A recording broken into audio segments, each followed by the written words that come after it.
Mon nom est Al Kitenge, je suis stratège et géoéconomiste. Je suis innovateur social. D'abord, je voudrais donner un point de vue sur l'état de la nation face à cette pandémie de Covid-19. Nous nous sommes retrouvés dans une séparation totale qui questionne notre système sanitaire, mais également notre système économique. Je crois simplement que, comme tous les pays du monde, nous avons essayé de notre mieux à faire ce que nous pouvions pour être en mesure d'atténuer la crise. Mais on s'est bien rendu compte que nous n'étions pas outillés. À mon avis, le premier facteur qu'il faut développer en réponse à la crise, ce n'est pas nécessairement une réponse sectorielle, c'est d'abord une réponse de système. On s'est rendu compte que, notre économie est largement extravertie. Nous importons tout, y compris pour survivre au quotidien. C'est quelque chose sur lequel il faut absolument apporter une réponse interne et domestique. Deuxième chose, on s'est rendu compte que 90%, si pas plus, de notre économie est dans l'informel. Alors, au moment où il y a une crise ou une catastrophe, l'État n'a pas les moyens ni les systèmes pour être en mesure de prendre en charge ces gens qui vivent en dehors du système. Il est grand temps que nous ayons la possibilité de recréer un lien social et un contrat social entre notre manière de créer la richesse et la manière de nous prendre en charge collectivement. La première piste de solution concrète, c'est de faire ce que nous n'avons jamais rien fait jusqu'à présent, c'est de nous doter d'un plan stratégique de développement qui est cohérent et qui est convergent. Ça veut dire qu'en fait, en réalité, il faudrait qu'on se pose toutes les questions en ayant les moins forts d'entre nous en tête. Je donne un exemple. Nous sommes un pays fracturé entre le rural, qui représente 80% de notre population, et l'urbain, qui représente 20% de notre population, mais qui consomme 80%. Et nous avons deux pays dans un seul. On ne peut pas continuer comme ça. Ce pays ne pourra se relever qu'en un seul bloc.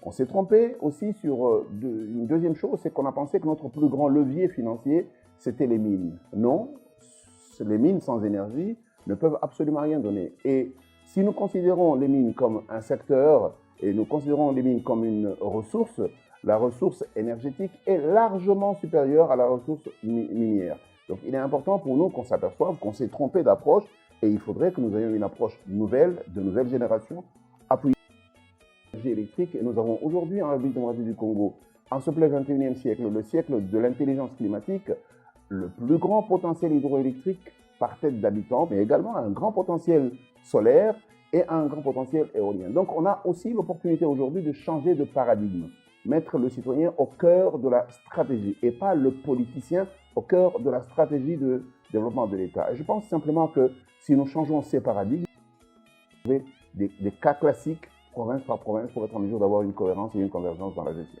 Le système d'enseignement en République démocratique du Congo est archaïque.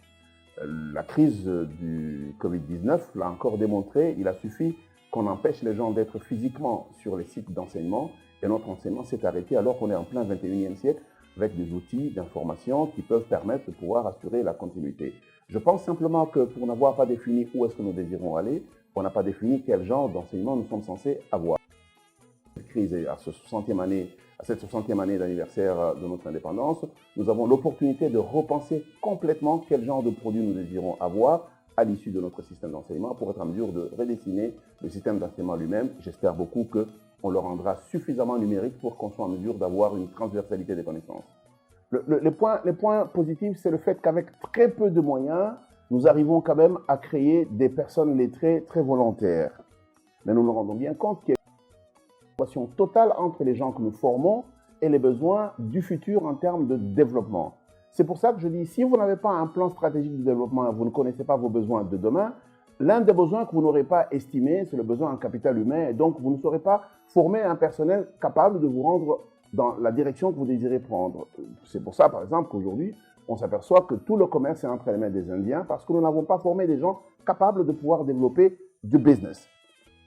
Que tout le secteur minier est entre les mains des Chinois parce que nous n'avons pas eu un plan stratégique du secteur minier. Et on s'aperçoit que quand on va dans les mines, même la conduite d'un certain nombre d'engins, ce sont des personnes étrangères qui sont simplement parce que nous ne nous sommes jamais préparés à nos propres défis. Non, je suis convaincu que le Congo a du capital et nous avons des gens capables d'apprendre.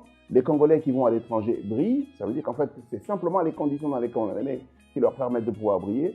Il y a moyen que nous puissions être en mesure de briller collectivement ici. À partir du moment où l'État congolais lui-même se dote d'un plan stratégique de développement, l'une des choses dont il a besoin, c'est des entreprises.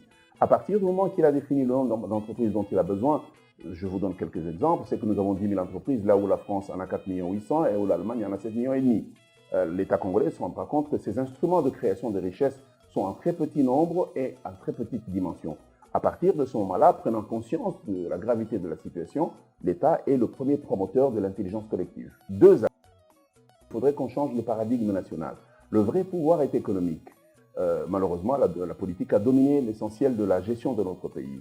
La deuxième des choses, c'est qu'il faut centrer la gestion de l'État sur l'individu, sur le citoyen consommateur des services publics, celui qui paye tout. Le rendre riche parce qu'il peut rendre l'État riche. Je pense simplement qu'à partir de ce moment-là, on pourra être en mesure d'avoir un nouveau logiciel de vie commune.